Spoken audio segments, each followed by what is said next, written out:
My name is David Edmond, co-founder of the Alliance, along with Rabbi Earl Bowen of Temple Bethel. We came together 2 years ago, concerned about growing divisiveness in our country. There are many questions around what is dividing us and why, but there's really no question about the need to shift our focus towards those principles and values that we share and that unite us. Last year, the Alliance presented a program called MLK's Teachings in Today's World, Combating Racism and Anti-Semitism. Dr. King famously said, people should judge and be judged based on the content of their character, not the color of their skin. The same, we like to add, goes for judging people on other personal characteristics. In other words, don't judge based on ethnicity, religion, sexuality, or political affiliations. The world's a better place when people are judged based on the content of their character. So picking up on the theme from last year, we begin today a 4-part series called The Role of Sports in Combating Racism and Anti-Semitism. Are the lessons learned on the field of play translatable to the game of life? We think they are, and we will begin to explore those lessons today. I'd ask you to check out our website, www.Alliance of Trust, to learn more about our organization. I'd like to now introduce our moderator, my colleague and friend David Dix, who will then introduce our speakers. David Dix is co-founder and CEO of Luminous Strategies, a government relations consulting firm. He is also chair of the Governor's Advisory Committee on African American Affairs and a guest commentator on Channel 6 ABC's Inside Story. David, please take it from here. Good morning, and thank you, David, for that warm introduction. I'm honored to be moderating a discussion with two real gems, folks whose content of character shines out in their work on a daily basis. I don't want to belabor with these amazing bios. I could be here all day, but we know that Bruce Pearl is the head coach of the Auburn University men's basketball team, and Marcus Allen is the president and CEO of the Big Brothers Big Sisters Independence region. Both of them, and I want to kind of talk about their personal stories today because I think they're important, but both of them have found basketball and athletics, particularly, taking them all over the world and intersecting with different cultures, different races, and different communities.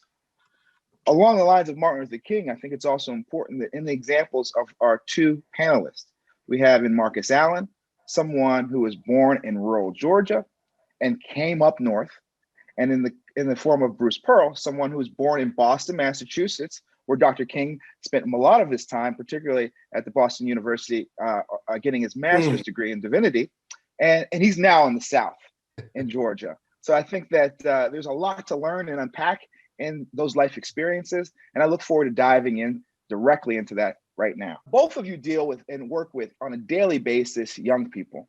So as we kind of unpack on Martin Luther King Day, the role of sports in combating race and anti-Semitism, I'd love to understand from your perspective how young people feel about Dr. King's legacy, about race, and about anti-Semitism from your perspective, having worked with them every day.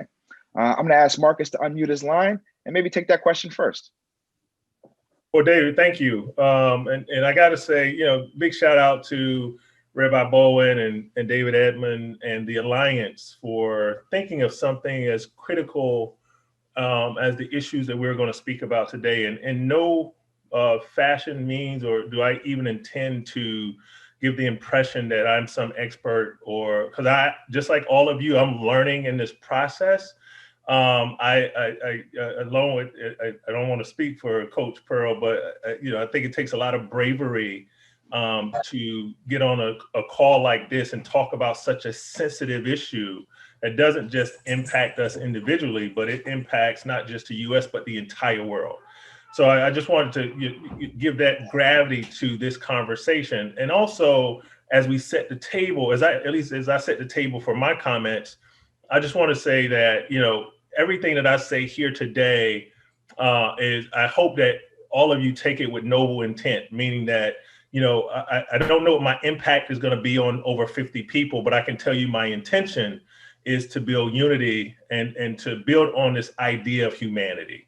So that being said, I think, David, to your question, kids today are, they're very confused. And I don't want to speak for all kids, but I can't imagine being a person under the age of 18 in this day and age and seeing all of the racism and anti-Semitism and homophobia and all the stuff, all the hate and fear mongering that's happening in our country. And as a leader of Big Brothers Big Sisters, we lead one of the third or fourth largest Big Brothers Big Sisters affiliates in the country. We've been around for over 105 years now, doing great work here in the greater Philadelphia area, southern New Jersey. And our whole goal is to help young people with their perspectives, with opportunities, with access through a caring, compassionate adult. And many times our kids are mostly Black and brown, and our bigs are mostly white. And so they're converging, they're coming together with these differing perspectives and life experiences and coming from different geographies. And they are, our intent with what we call matches, bigs and littles, is to help young people identify their place in this world and to feel welcomed and a place of belonging. So as they look at the racism and anti-Semitism and all of this stuff, I gotta say, at least from the Black community and the people that I've talked to, it's a lot of confusion, right? Martin Luther King, I think his whole stance did a lot to bridge the gap between the Black community and the Jewish community. But it is not the end all to be all, right? There's still a lot of challenges. And even when Dr. King was building those alliances, there were still factions of Jews, like it was mostly Northern Jews, but the Southern Jews were still aligned with Jim Crow and this old way that the South looked at Blacks, right? And so it is a very complicated situation between Blacks and Jews. And then when you think about young folks, and you see, and they many of them get caught up in what they see on social media and the way that Jews are demonized, right? And we know that when people are oppressed, you are taught to, whether intentionally or unintentionally, try to find someone who's below you or who's causing your problems. And so Jews have been portrayed as the creators of some of the problems for Black folks. And so that makes that relationship between these two communities very difficult, right? And then not to even mention the 3,000 years of history and all of that stuff. But I'll just say, David, that I think it behooves me as a leader to make sure that I am trying to not just educate our young people who are seeing this stuff play out in the media and social media, but all of us to really try to help our kids, not try to change their perspectives, so to speak, but try to open their minds and give them correct, truthful information, honest information, so that they can make those decisions on their own. Thank you, Marcus. I'll reframe the question for Coach Pearl. You deal with young people every day, and a lot of the young people that you deal with are growing up in very homogeneous environments. And then when they come onto your campus, are interacting with different cultures, different races in a way that never had before. How would you say that your students, your athletes, kind of view racism, anti-Semitism in today's world? And how do you kind of help them integrate into the campus culture when they bring them on campus? Well, David, thank you for the question. Thanks for the opportunity. And you may have to come back and hit me again as I begin. Marcus, that was great. Really well thought out, and it's wonderful to be with you. David, thank you to the Alliance for putting this program together. Rabbis, thank you for supporting it. And like Marcus, I'm gonna speak from my heart, not necessarily not my head. I shouldn't say that, Marcus. You spoke from your head too, but forgive me. I'm a basketball coach. And a damn good one. Boy, the kids don't know. They haven't been taught. And the thing about sports that's so much different than other aspects of our life is we are colorblind. When I'm picking, I'm on the playground and I'm trying to, pick 4 other guys to go play in a basketball game. I'm going to put 4 dudes out there that'll pass the ball, will play defense, can make a shot. I don't care what color they are. I don't care what God they pray to or what synagogue or church they belong to. Can you guard somebody? And will you pass the ball every now and then? And our kids could teach us so much about, not profiling for things that don't really matter. But so much of it is lack of exposure. So much of it is ignorance. So much of it is hearing false messaging, and then believing what they're seeing, and it's extremely dangerous. The great thing about university life is sometimes for the first time, these young people are going to be in a more diverse situation. White and black, different religion, different sexual preferences. These college campuses are more of a melting pot. And by getting to know one another as people and trying to open up and be vulnerable and be willing to love and know and experience different things. And yes, be willing to accept our differences, recognizing our differences, but not letting them define us by so much that you take positions against one another. We're all God's children, and we have so much more in common than we have apart. And yet it's all the things that we have that make us different that get the focus. Like, for me, being in sports, there weren't a ton of Jewish athletes, and the Jewish kids that were athletic were pretty good. They had to be pretty good because it wasn't easy, because there weren't a lot of us. Most of the Jews in sports don't play for the teams. We own the teams. Hopefully that gets a laugh, But, and it wasn't. I lost my train of thought. It wasn't always, it wasn't always easy. But the exposure obviously is what it's all about. And I'm constantly trying to find common ground. What is our common ground? So for me, being Jewish, with 95% of my teammates being Christian, I'm like, dude, Abraham was the father of all nations. Like, Abraham's my guy, but he's also your guy too. Yeah, Or our I guy. go, he's our guy. And then I go, That's wait a second. Jesus was the beginning of the world's greatest, largest religion in the history of the world. He was born Jewish. That makes us brothers. Not the fact that back in the day, the Gentiles and others that weren't Jewish accepted him as the Son of God. And maybe my people didn't at that time, because there was a lot of things in our religion that said, hey, hear, O Israel, the Lord our God, the Lord is one. And that's the way we went. But the beginning, the foundation underneath it all, we're brothers. And so as a coach, through sports, I try and teach that. And we got to teach our young people, or they're going to hear it and listen to it to see it someplace else. That's right.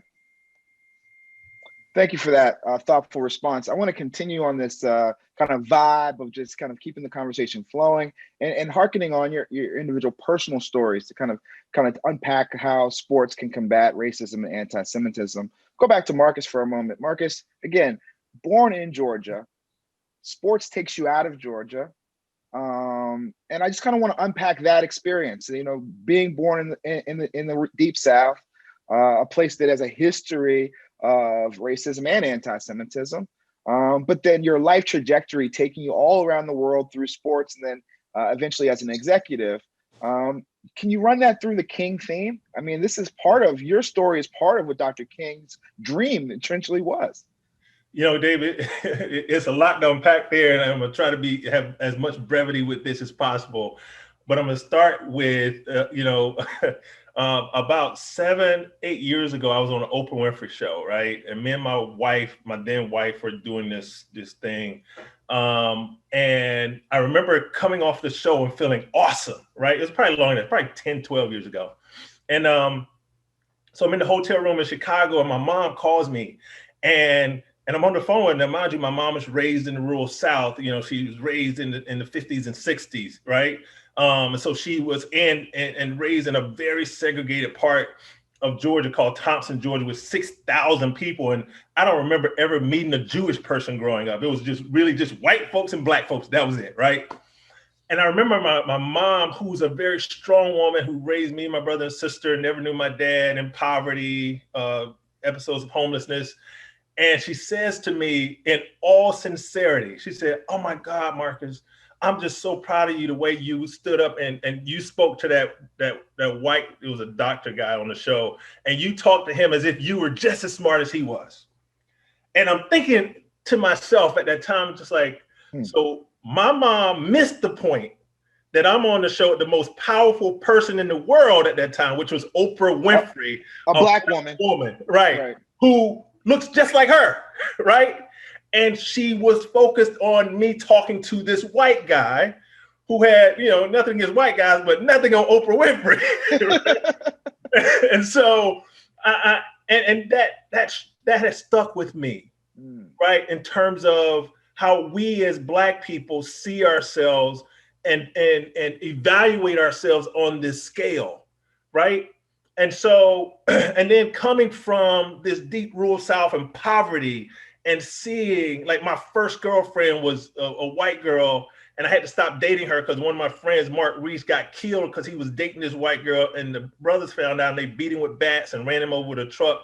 And then the cops knew who did it, and they never went to jail for it, right? True story. His dad still is heartbroken to this day, and that was 30-something years ago, right? And there's many stories like that in my hometown. And I always grew up knowing there's a better way. And then I was fortunate enough to grow to be 6'7", have a little bit of skills and work hard. And then I ended up going to college, and then I went to a Black college. And so I'm learning the history of Black folks. So I left Payne College, Augusta, Georgia, with this confidence about being Black, right? And that, like, we didn't come from slaves, that we came from kings and queens, and that and all the contributions we made to this world. And your college coach had a lot to do with that, if I remember correctly. My college coach, who still is like my father figure, Bruce Pearl. I'm sure you got hundreds of guys who see you like you're their father. And I do the same with my coach. I was just on the phone with him yesterday, and telling him about this opportunity to speak on a panel with Coach Pearl. He was like amazing. But so then I go overseas and I play in Israel 20 years ago, if you can remember what was going on in Israel 20 years ago. And then I go to Finland, and I'm in Sweden, and I'm in Argentina.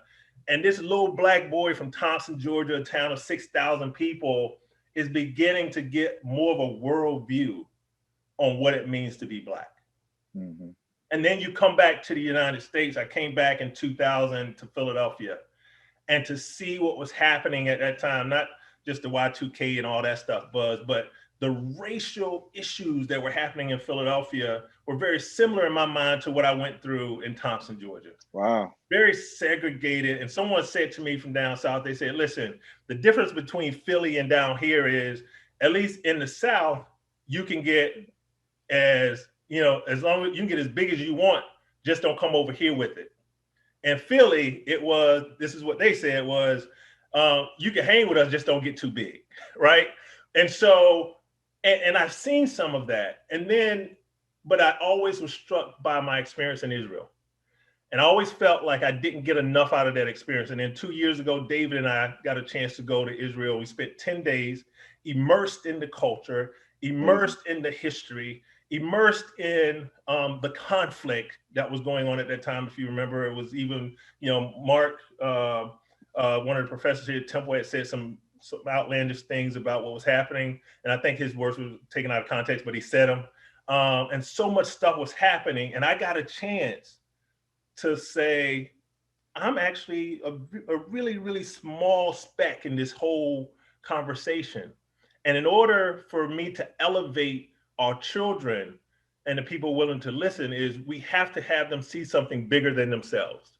And so for the last 20 years, after playing professional ball and traveling the world and reading, and I love history, I'm trying to help kids understand just how big they can be in their small world, right? And really understanding how connection and humanity and how our similarities are, like, at the end of the day, we know from anthropology that every person on the planet has at least 2% African in them, which tells us that first life began in Africa, but what also tells us that we all came from the same mother and father, right? Science tells us that. Whether people, Coach Pearl, want to believe in Jesus Christ, which I am a sole believer in Jesus Christ is my sole savior, but not everybody believes that, right? But science tells us that we all came from the same place. And that's what I try to emphasize and reinforce with our children. Thank you, Marcus. That was a powerful answer. Similarly, Coach Pearl, you born and raised in Boston, Massachusetts, as a minority in a sport of basketball, find your way all the way down to Georgia in a Final Four. You know, you really had a life arc that kind of speaks to how sports can play a role in dismantling racism and anti-Semitism. Dr. King, at 19 years old, as a college graduate from Morehouse, finds his way in Boston to get his PhD. I can't imagine what that experience was like for him, coming from Georgia to Boston. But I'm really interested in hearing what your story is like coming from Boston to Georgia. Yeah, well, thanks, David. A lot of stops in between, even a Division II Coach of the Year. Yeah, I saw that. Auburn, believe it or not, is in Alabama, about 40 I'm sorry. Yeah, Alabama. Georgia border. That's right. That's right. Alabama. I apologize. You know, that's like, yeah, but I wanted to get that clear. You know, Marcus talked about something, and he really talked about there was a limitation. You know, you could only be so big, and feeling that back in even in 2000 when he came back. And I think that's a real challenge for our communities. I don't want my guys working at the Subway. I want them owning 7 of them. And that's how I am trying to prepare them, you know, to get out and be successful in a really difficult world, and to set that bar higher so that Marcus's mom would see his bar being set where it ought to be set, not, you know, given where you're from, you know, and who you are and your background. I think that's the point. That's the point. And Dr. King talked about making sure that everybody at least had that opportunity. We're going to have the opportunity. Are you going to take advantage of the opportunity, guys? You know, we're going to work hard. We only get Kentucky at home once every couple of years. Are you going to take advantage of the opportunity? And so no excuses. I don't want to hear about top recruiting classes, or I don't want to hear about the racial profiling. It's out there. No excuses. You got to get it done. Let me go back to Boston. So I was born. In your experience. Yeah. My experience. Go back to Boston. 1960 was when I was born. It was approximately 15 years after they opened up the gates at Auschwitz. And the world saw 6 million of my brothers and sisters murdered because of their faith. And I always have, and I want my children to feel this way also. I thank God for my great-grandfather and my grandfather and my dad, who had it worse than I did. And David, Marcus, while these limitations are there, and there are incredible challenges, I believe you feel the same way, that your fathers and grandfathers had it worse than you did, and they made it where it was possible for you to be a Jewish basketball coach in the SEC, a successful real estate person. You know, man, you talk about racism. You talk about neighborhoods in Boston. There was South Boston where the Irish were. There was the North End where the Italians were. There was Roxbury, Mattapan, and Dorchester where the Jews and the blacks were. And man, don't you dare think about crossing the street on the other side of town. That just. And as a coach and a team builder and as an athlete, I didn't understand it. I knew it existed, but I didn't understand it. What made us so very different? You know, so then again, I went to Boston College, not Boston University. I went to a Jesuit school and a Christian school to expose Catholics to a Jewish guy that was an athlete and had the same fears and joys and passions. And dude, I'm a lot more. They all thought I was Italian. No, I'm not Italian. I'm Jewish. You know, and I wanted them to know I was Jewish because I wanted them to know, look, I'm again, not to assimilate. I'm always proud of who I was. I wore a chai for years. I wear my Judaism on my sleeve. 1973, I was 13 years old. My grandfather died.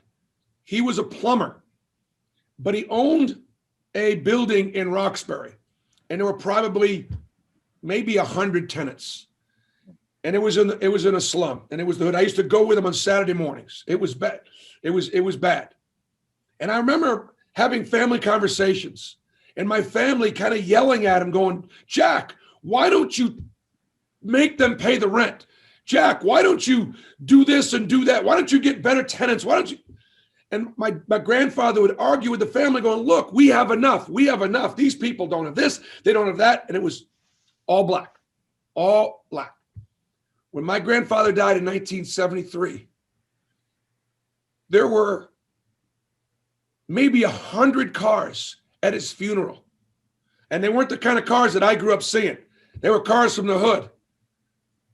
And as we were putting the dirt on his casket, one by one, these tenants and these families, they came up and they thanked my grandmother. They kissed her hand because my grandfather did not make them pay. And I grew up with that. And I said, that Mensch, that's the Jew I want to be. That's the person I want to be. But it was a learned experience. And so one of the things that we don't have, and you can see how passionate I am about it, our kids don't have that learned experience. We got to find a way to give it to them. And that way they'll own it. Because it breaks my heart to then see young black kids that have an anti-Semitism, but they don't even know why, because it was part of something they read or something on social media, or the whole have and have not culture. We came to this country fleeing Europe, and Martin Luther King understood this and spoke about it. The Jews fled for their lives. Y'all were brought here in chains to be slaves. But we all came here at a similar time. The difference was we were white. Y'all were black. There were greater opportunities for the Jews. Restrictions, yes, but there were. And I think from the beginning, that sort of created a tension when we're both living in ghettos and neighborhoods, but the Jews got out of it a little faster.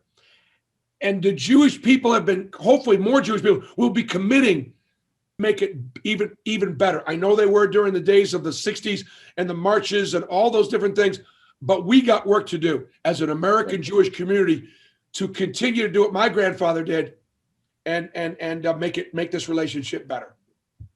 Thank you for that personal, incredible story, Bruce. You know, we got an understanding of, how kids and children are dealing with this, how your athletes and students are dealing with this. Marcus, your folks in your program are dealing with this. We got an understanding of both your personal backgrounds from Boston to Alabama and from Georgia to Philadelphia. I'll get that clear. What's the future look like? You guys are leaders now with that breadth of experience that you just kind of expressed to us, and you're leaders now. How can we set a new tone? How do we set a new environment? How do we make America less racist and less anti-Semitic? Marcus, if you don't mind. Well, first of all, I'm still choked up from what Bruce just said and what he said about his father. I just, there's no words, my friend. Thank you for sharing that. And I'm sure there's listeners on this call who have similar stories. I think I just saw Gary Riesler, who's on here, and I just saw a recent post that he had on social media about his father and what he learned from his father. So thank you all. And those who came before us. And Dave, to answer your question, I think my hope for the future lies in what we've overcome.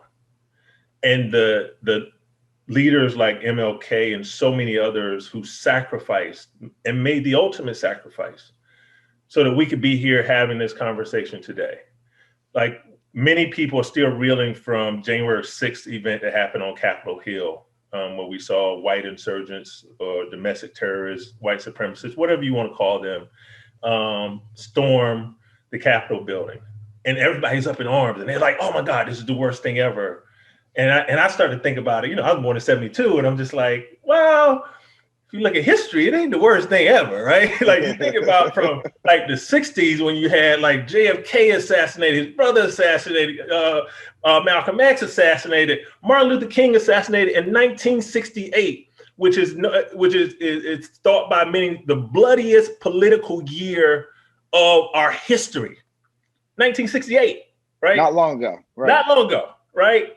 And then you look at what happened January 6th. I'm just like, yes, it is serious. 5 people lost their lives. That is very serious. Yes, they stormed the Capitol in a very clumsy way, but they stormed the Capitol. But I look at it with optimism. And forgive me for those of you who think, I'm Pollyanna-ish and always positive, because I am a relentless optimist. And I see that, and I say to myself last summer, I said, what's going to happen after the Floyd killing? We're going to be really passionate. People are going to go out, they're going to do all these things, and then life is going to go back to usual, right? That's just the pattern and cycle of human nature. And then I see January 6th happen. I'm just like, oh, this thing isn't over, right? And now we can continue to build on the work that started in 2020, but was so ignited in 2020, reignited in 2020. Like it's a wake-up call to say, listen, you can't go to sleep on your laurels now, because there is a sentiment out in our country that there's so many of us who are not happy with where our country is on both sides, right? And understanding that if our kids are going to inherit this nation that has been built on the backs and shoulders of some of the greatest people to ever live on this earth, then we as adults have to make sure we don't paint this gloomy doom picture and the sky's falling and all of this negativity. Because as you can see, if you just pay any attention to the news, social media, the 24/7 news outlets, there's a lot of fanaticism, a lot of fear mongering going on both sides, right? And I know it sounds a little Trumpish to say it that way, but there is. When I hear adults acting like this is the end of the world, and it isn't. It is serious. It is stuff that we have to address, but it's also like we have to understand that our kids are watching us. They're watching how we respond to what's happening in the world. They're listening for what is going to be the teachable moment for them, right? How do they take this in and understand like what their place in it can be if they so choose? And so, David, I love the question in terms of, what does this mean for our future? I think what it means is that we have now woken up to understand that our country is fragmented in a way that I don't think anyone knew 5 years ago. Mm-hmm. Our country has a lot of work to do internally. We've been so focused on trying to make sure the world is doing what they're supposed to do that we took our eyes off of us, right? We were sweeping at everybody else's doorstep, like make sure your porch, like it's like a homeowners association. Make sure your porch is all clean. Make sure your shrubbery is cut. And I live in a neighborhood, but my stuff is all messed up, right? Right. And so, and I hate to make light of it, but that's how, that's the analogy that comes to mind. And it's going to take people like us having real love of humanity. Like I told somebody once, I said, I could be friends with a racist. I said, I'm probably already friends with racists, don't even know it. But I could definitely be friends with a racist because I understand where the racism comes from, right? Like when you understand like what's underneath stuff, right? Then racism and anti-Semitism come from ignorance, right? It comes from ignorance. It comes from a fear that someone's going to come and take something of yours that you've never had that you think you're going to get someday.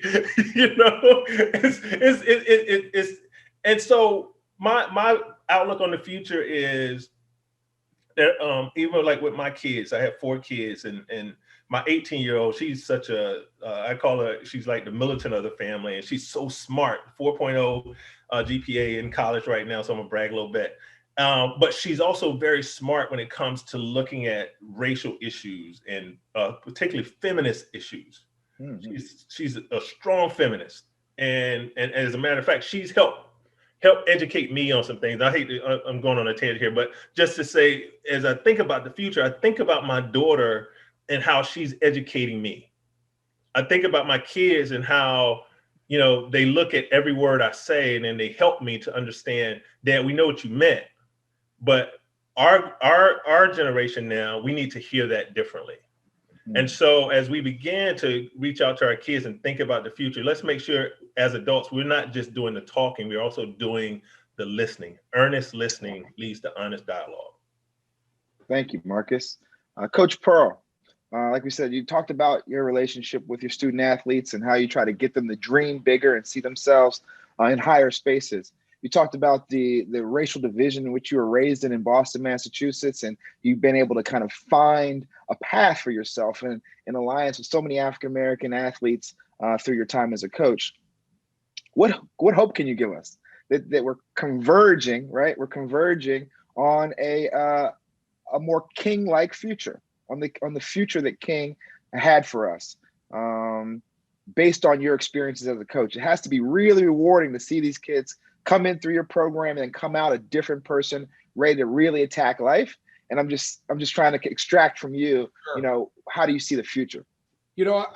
I'm hopeful for our future because I think, young people still want to be great. They want to be coached. They want discipline in their life. They want to find out and they're not afraid to work hard. And the education is very, very important. I am very much, I'm a conservative, and I am also a capitalist.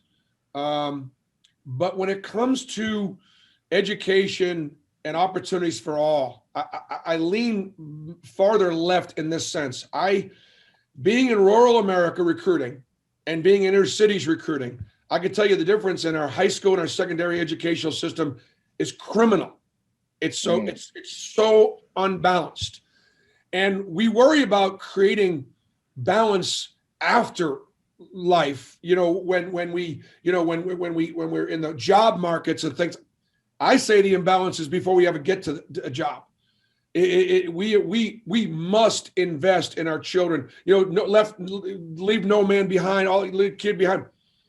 We got a long way to go there, and until we get that right, there's going to be a huge gap in social injustice and economic injustice, and so education is a big thing.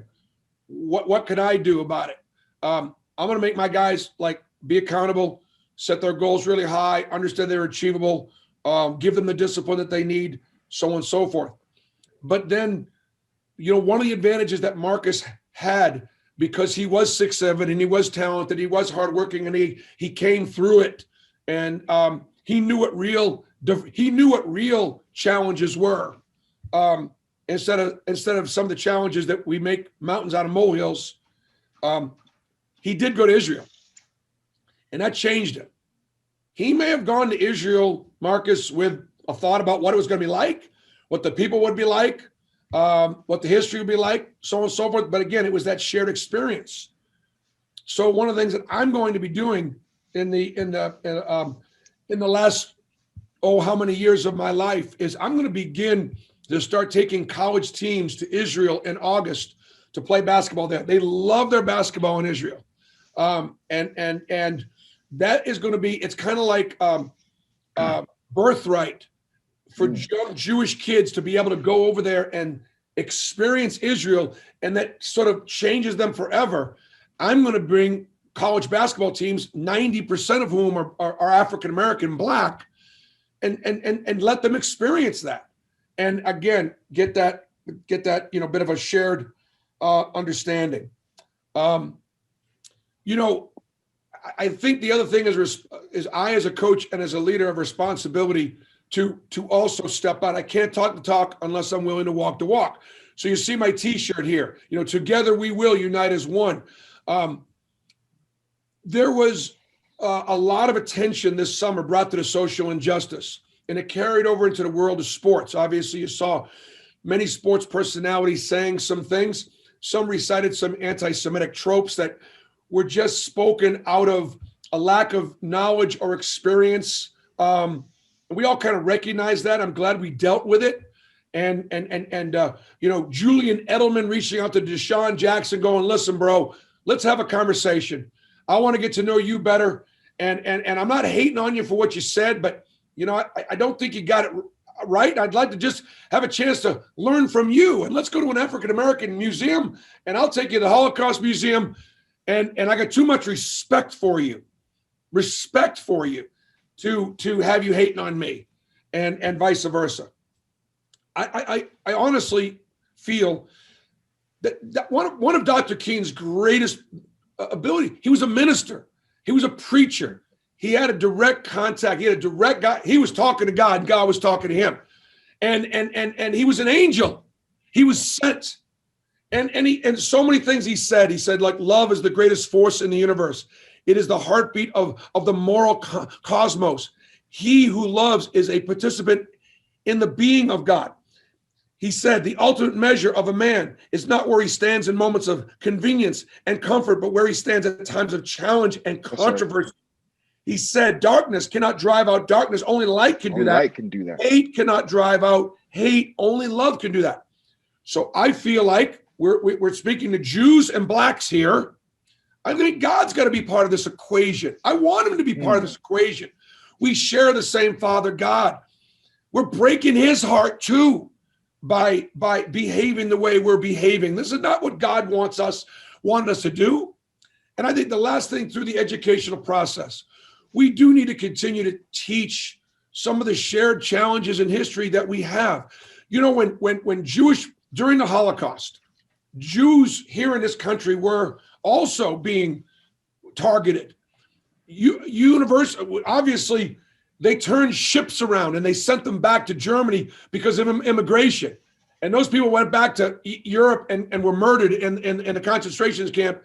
Our country didn't accept them. That's part of our history, not a great chapter. That's something I think my brothers and sisters would go, man, that's awful. That happened to the Jews back in 1900, 1910, 1920. When Jewish professors could not find work in the 40s during the war, and many American universities used an excuse to not hire them, it was the black universities. Howard University hired about 50 Jewish professors, said, okay, great. You don't want them? We'll take them. So there's just some things that we need to teach and share so that we can set the groundwork for a better future. And look, you got to stand up. You got to stand up, and you got to be willing to you got to be willing to say it. You got to be willing to live it. I am more. I'll finish on this. My guys have stood for the flag. They put their right hand over their chest. They put their left hand behind their back. And the reason why I think they've done that is because we got more work to do other than just protesting that stuff's wrong. We need to raise more money for scholarships for black students to come to Auburn University to create greater diversity on campus. To me, that work, and to recruit and retain, because this is an awesome place, but we do not have enough black students here. And I think black students would be extremely successful here. The ones that those that are here are, but we got to put our money where our mouths. Let's do that work. If I wasn't involved in doing that work, then I don't think I could have the trade-off of, guys, let's honor our country. Let's respect our flag. Let's do the work that needs to be done to make this a better country and make it a better place for everybody, because there are still limits on what you can do out there. And so that's my hope for the future. Appreciate that. I'm going to take the last few minutes that we have and try to pull out some questions that have been coming to me through the chat line. Bruce, as a follow-up to that answer, I want to add, how do you see sports help us live Dr. King's vision of justice indivisible in a world so divided? Dr. King once noted that we could be a team in Vietnam, but not when we come back.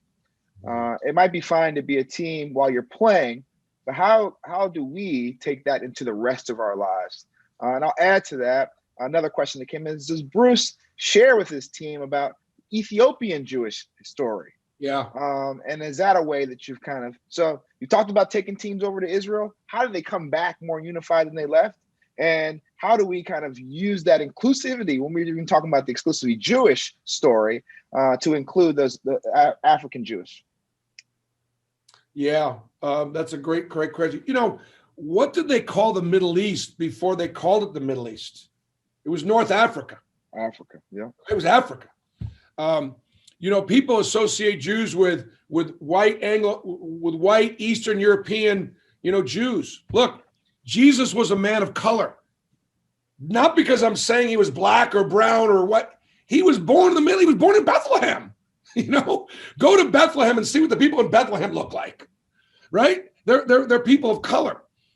And yet, I can take my Jewishness off because I got a beard and I look like I'm an Italian and I can walk anywhere and I'm just a white guy. Because I wear my Judaism on my sleeve, most people know that I'm Jewish, and you run the risk. When my daughter, beautiful girl, Leah, and my daughter Jackie, another beautiful girl, they've got some Hebrew letters. They kind of broke the code. We're not supposed to have tattoos. I don't have one. Partly the reason I don't have one is because of the Holocaust. But they've got Jewish lettering on their bodies. It's wonderful stuff, wonderful sayings. My daughter Leah wanted to go overseas. I'm not going to say where because it would be profiling. And she wanted to serve. Said, you can't go. She goes, what do you mean I can't go? I said, you got Hebrew letters on your back and on your arm. You are a target. You're a beautiful girl. You're a young girl. You're not. Now you know how a black person feels. You can't cover it up. You walk into a store, you walk in a certain situation. So we, as Jewish white people on this call, need to understand no matter how much better it is, you heard Marcus say, there are limits. And that's not the way this country, you know, should be. In sports, there are no limits. In sports, it's there's a score, and at the end of the day, who's going to be able to win or who's going to be able to lose. And that has been an arena where there's been a lot less. There's been a lot. The color barriers were broken, and now the best players play. And even the great quarterbacks are black now. How far have we come? And so we got to try to take sports in the other areas and just give by the same opportunity. So last thing, you know, for me, I have 7 guys on my staff, 7 or 8 guys on my staff. Probably 5 are black and 3 are white. But they're in leadership positions. So I'm required to hire them in leadership positions, the highest paying positions, as sort of it's a responsibility that I would have as a coach. I don't know that answer your question. Those were just some things that came to mind. No, that was helpful. Thank you, Bruce. Marcus, I'm going to go to you for a question from the audience. Let me say this. Can we rebuild the Black Jewish alliance with our younger generation? How would we do that? So, of course, I just told you I'm a relentless optimistic. So, of course, I'm going to say, yes, we can. Yes, we can. Yes, we can. And I know, shout out to David Diggs. He was also a part of Barack Obama's campaign on his first go around. I know David was very instrumental in helping President Obama get elected. So thank you, David, for your work. Si puede. Yes, we can. I saw the picture of you and President Obama back in 2007. We all had stronger hairlines. Yeah. All y'all had black hair, no gray hair back then. I think a lot of the things that we talked about here today, I think are going to be important principles as we think about strengthening, because the alliance between blacks and Jews isn't broken. It just needs to be stronger. And I think helping young people understand the foundation of that in a way, and the history of it in a way that's not confrontational, right? It's not a competition about like who was the first Jews, were they black, were they white, right? Like that really is of little consequence to people who don't care about race, right? Mm-hmm. But it is of great consequence for black people, particularly children who've been told that, or not told how great where they came from is, right? And that's when it gets a little complicated, right? Even in Deshaun Jackson's post, he really posted like something from Adolf Hitler that talked about the origin of Jews happening in Africa, right?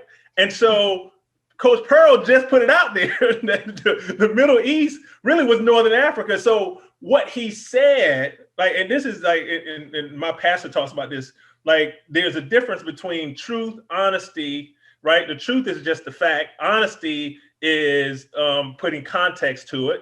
And then the pure, did it come from a place of good intention, right?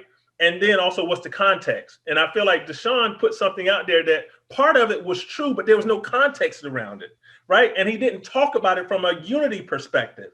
I know, like my pastor says all the time, he says, listen, there's a lot, the Bible is complicated in and of itself. And so as we began to talk to our young people, we need to make sure that they understand that the reason, and I hate to go religious here, but Bruce, you brought this into this conversation, so I'm just going to say this.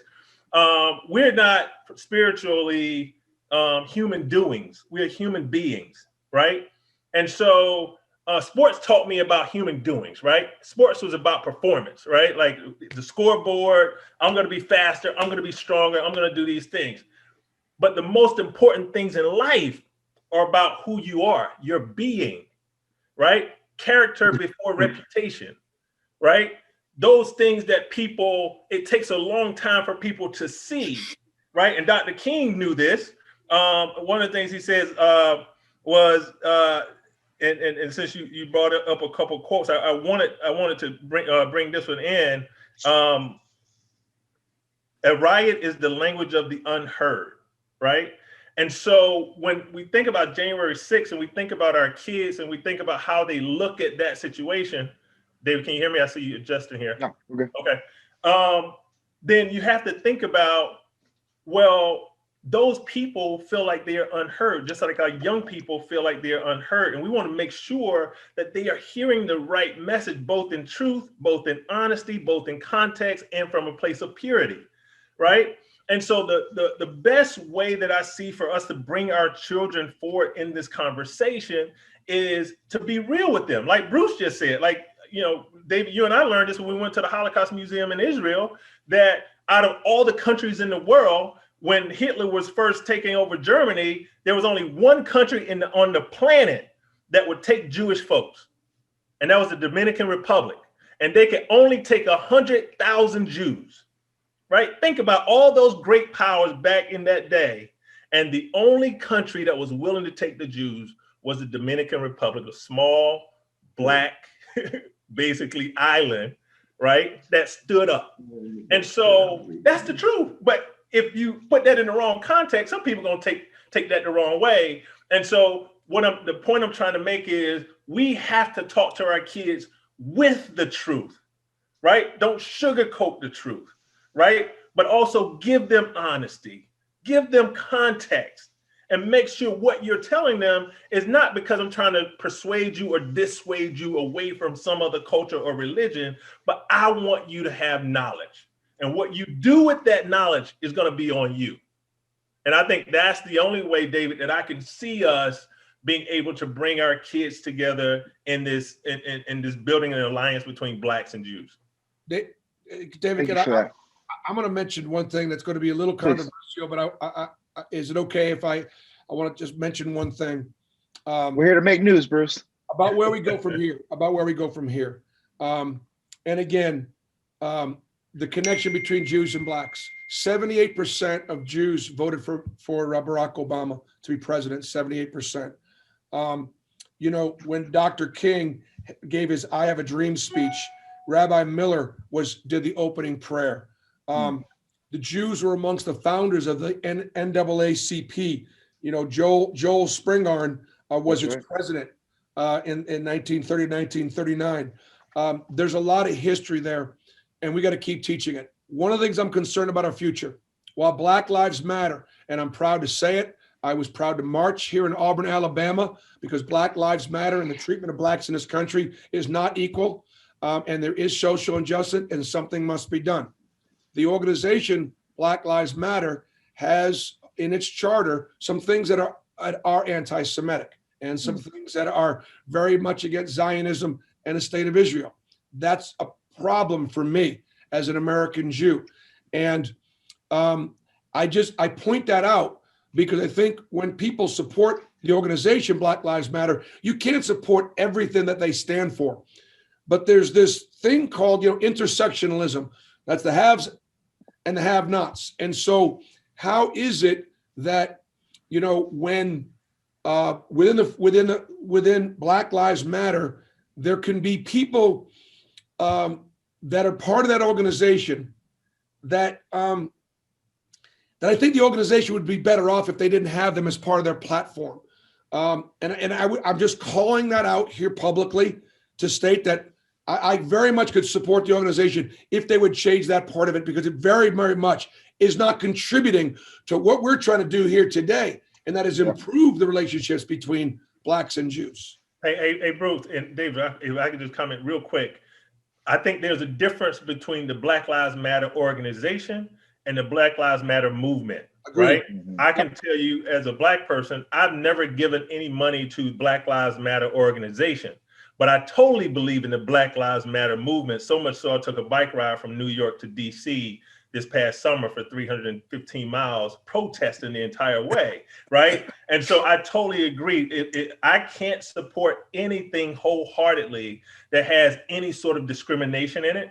Like, I don't care, even like, David and I both are, hate to put you out there, David, are part of AIPAC, right? There's some things with AIPAC that I got some issues with, and I have to bring that to people's attention because I'm about unity. I don't care about political stances. I don't care about power grabs. What I care about, going back to that, I'm more focused on being than doing, is, are you coming from a place of humanity? Are we bringing people together, or are we tearing people down? Sorry, David. No, this is incredible. I want to thank you both for your candor, your honesty, and just being rooted throughout this conversation in good intention. This conversation can't happen without controversy. So I appreciate Bruce and I appreciate Marcus offering your perspectives vulnerably and honestly. And I think this was a conversation that could never be done in an hour. And I'm glad that this is a part of a series to kind of get us to the root of what sports can do to kind of bring us together. I'm going to go to David Edmond to close us out. And I appreciate it and honored to be a moderator with these two incredible gentlemen. Thank you. Thank you, David, Bruce, Marcus. I've been sitting here with a big smile on my face for the last 60 minutes. The wisdom that has been flowing has been phenomenal and has to be continued. Marcus says life shouldn't go back to normal. When something bad happens, we have to recognize that, as bad as things were in the 60s, 1968, many things went back to normal. And we can't let that happen again. We need to be human beings and human doers. We got to figure out, a lot of people ask, what should I do? And I think that the Alliance is prepared to answer those questions. We may not be prepared today, but, Marcus, you and I are working on something together. And as Bruce said, we have work to do. So please feel free to go to our website, learn more about these three terrific speakers. The rest of our organization will have more programs on the role of sports in combating racism and anti-Semitism. And we're going to be doing some other things. Like, all I could say again to everybody who's joined us today is thank you. And let's all get behind this effort of what we call building community by building trust. It all starts with trust.